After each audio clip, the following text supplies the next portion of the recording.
অনেক দিনের স্বপ্ন পূরণ করতে পারলাম। নিজের স্বপ্ন পূরণ করার মজাটাই আলাদা। তো চলো আমি আবার চলে এসেছি একটি মিনি ব্লগ নিয়ে। তোমরা সবাই কেমন আছো? আশা করি সবাই ভালো আছো। এখন যাচ্ছি ঘাঘরবুড়ি মায়ের পুজো করাতে। তো চলো আমার সাথে, সাথে তোমরাও চলো। এখন এখানে পুজো করছি।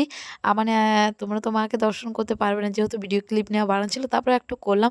এখানে আকাশকে বললাম যে, "তুমি একটু ঘুরে আসো।" কারণ ওর ফ্রেন্ডের মাসির বিয়ে ছিল। তো এখানে দাদাদের সাথে আমার দেখা হয়ে গেছে। তারপর ও এলো। বললাম, "তুমি তো পুজো করে নিচ্ছ, চলো মায়ের দর্শন করে নাও।" ওর আজ মুড ভালো আছে। আমার ভিডিও করে দিয়েছে ভালো, ভালো। ও ফটো তুলতে একদমই চায় না। আমার একদম ভালো লাগে না এরকম ছেলেকে। সত্যি বলছি আমি এত সুন্দর, সুন্দর ড্রেস পরি যে একটা ফটো তুলব কিন্তু নাও তুলে না। তারপর এটা হচ্ছে আকাশ আর ওটা হচ্ছে অমিত। এরা দুজন হচ্ছে আকাশের ফ্রেন্ড মানে আমার দেওর। এরা দুজনে কিন্তু খুবই ভালো। আর ১ম বার ওদের সাথে দেখা হলো। ১ম বার মনে হলো না যে এরকম দেখা হলো। কিন্তু খুব ভালো ওদের পরিবারও।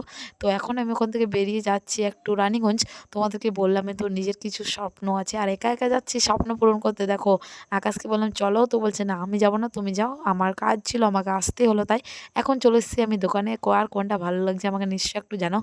এখন একটা, একটা করে পরে দেখছি যে আমাকে কোনটাতে ভালো লাগছে। এই দেখো আমি একটা, একটা করে পরছি আর এই ডিজাইনটা আমার বেস্ট লেগেছে। এবার তোমাদেরকে বলি আমার কি স্বপ্ন পূরণ হলো। আমার স্বপ্ন এটা একটা ছিল যে আমি ভিডিও করছি। কোনোদিন ফেমাস হই না হই কিন্তু আমাকে কেউ ডাকুক যে ওর দোকানে ভিডিও বানিয়ে দিয়ে আরও অন্য কিছু। তো সেরকমই আমাকে ইনভাইট করেছিল ওই দোকানে ভিডিও বানাবার জন্য। তাই আমি গিয়েছিলাম। তো সেটাই হচ্ছে আমার স্বপ্ন। সোনাদানা কেনার আমার স্বপ্ন না। আর আমার মতন মেয়ে সোনাদানা কিনবে তাইলে তো হয়েই গেছে। আমি তো খেয়ে দেয়ে উড়াই দিই। আমি ভাবি কখন টাকাটা শেষ করবে একে ওকে দিয়ে। সত্যি কথা বলছি আমার একটা ইচ্ছা আছে যে আমার মাকে আমি নিজের টাকায় কিছু কিনে দেবো। কিন্তু এখনো পর্যন্ত পুরো হয়নি। আমি একদিন করে নেবো এতটুকু জানি।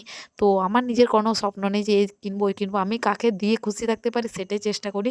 মিনি ব্লগটা এই পর্যন্ত। ভালো